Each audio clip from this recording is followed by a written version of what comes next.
Oke Bapak Ibu, melanjut dari video sebelumnya ada beberapa informasi dari Pak Bambang. Silakan Pak. Ya, jadi nanti pasca tanam 1 bulan pasca tanam ini ya.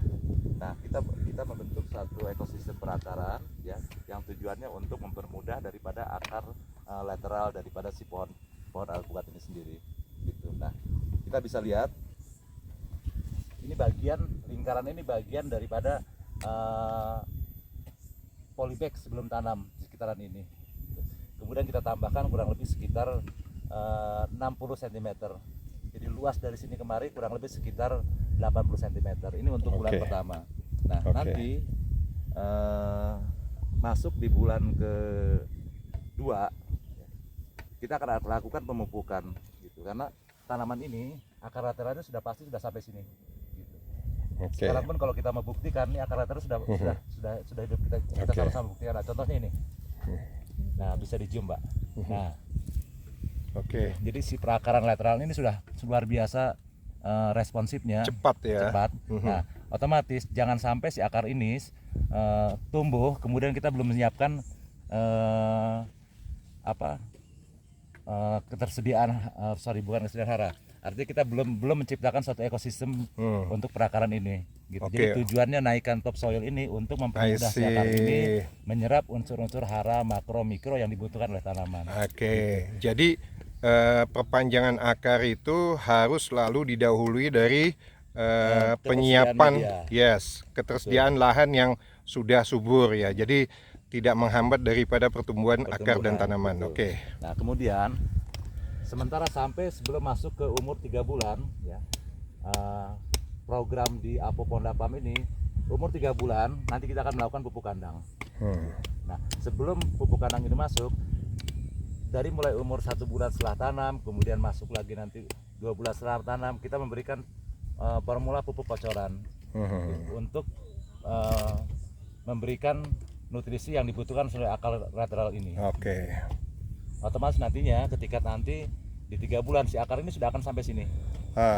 Barulah nanti kita buka sedikit, masuklah pupuk kandang untuk memanjakan si akar lateral. Wow, tips tuh ya Bapak Ibu, jarang kita temukan di video atau YouTube sebelumnya. Ini detail sekali bagaimana kita siapkan lahan atau tanah yang sudah bernutrisi sehingga perluasan akar itu selalu mendapat makanan di awal. Jadi kita sudah siapkan. Jadi bukannya artinya menunggu pertumbuhan, bahkan ini sudah disiapkan sebelum akar sampai keluar gitu ya Pak Bambang ya. Kemudian ada satu lagi kunci dari menciptakan ekosistem perakaran pohon, yaitu area sekitar pohon ini ya, dengan kita menjadikannya manajemen topsoil atau pengolahan tanah bagian atas, semua lapisan tanah permukaan atas itu dikumpulkan dalam satu tempat seperti ini. Tujuannya salah satunya untuk menjaga kesehatan pohon sendiri. Satu itu. Terus keduanya kita bisa menjaga area tanah ini pH-nya tidak akan turun. Dan mudah untuk kita merawatnya gitu. Terus kemudian juga menjaga terhindar dari penyakit seperti yang terutama yang menjadi momok untuk petani alpukat itu busuk pangkal batang, Phytophthora. Gitu. Nah, penyebaran dari penyakit itu sendiri itu sangat luar biasa, terutama ketika musim penghujan. Ya. Faktor penyebabnya bisa dibawa dari petaninya langsung, patogennya terbawa ke tanaman yang lain atau terbawa dari aliran air gitu. Nah, otomatis dengan kita mengisolasi, mengkarantina tanah ini yang sedikit-sedikit nanti kita tambahkan, otomatis lingkaran atau lingkungan sekitar ini sehat. Wow, ilmu baru sama sekali itu ya pemirsa. Jadi jangan sekedar nanam alpukat, tapi di sini bagaimana mulai kita tanam, pemeliharaan, sampai bagaimana supaya tidak terjangkit daripada jamur ya atau Phytophthora contohnya. Kemudian ada lagi nanti satu, peremajaan ini tidak hanya dilakukan ke batang, ke pohon, tunas-tunas segala macam itu, tidak hanya dilakukan pada pohon ini, akar pun juga ada peremajaan. Salah satu contoh begini, ketika nanti umur tanaman ini sudah sampai 1 tahun ya, akar sudah akan sampai sini dan mungkin ini sudah akan lebar sampai kurang lebih lebarnya dari pangkal batang itu kurang lebih sekitar 2 meter.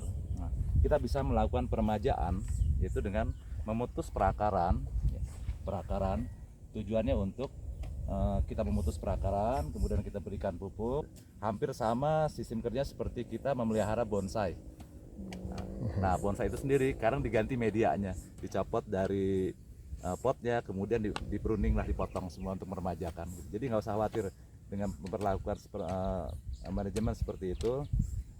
Diharapkan si akar ini akan bertambah otomatis, yang tadinya cuma satu jalur kemudian bercabang jadi 2, otomatis kerja si akar juga akan lebih maksimal untuk memacu pertumbuhan daripada si pohon itu sendiri.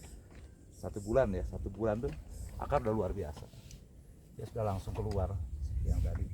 1 bulan ini Bapak Ibu, 1 bulan setelah tanam Akarnya udah luar biasa, akarnya tuh sudah keluar tanah tuh ya. dia udah mulai bekerja, Dari dia polybag cari. itu udah lewat tuh ya. Udah lewat. Jadi ini yang harus kita ketahui, jangan sampai hanya kita lihat atasnya aja, bawahnya tidak kita perhatikan. Iya. Padahal bawah juga merupakan Ya. bagian paling penting dari satu tanaman untuk menunjang pertumbuhan tanaman itu sendiri. Oke. Jadi Bapak Ibu nanti ikuti terus channel ini ya, karena ilmu ini mahal dan Pak Bambang tidak pelit-pelit memberikan informasi. Dan dari beberapa ilmu dari Pak Bambang itu boleh dibilang penyakit itu bisa diatasi ya.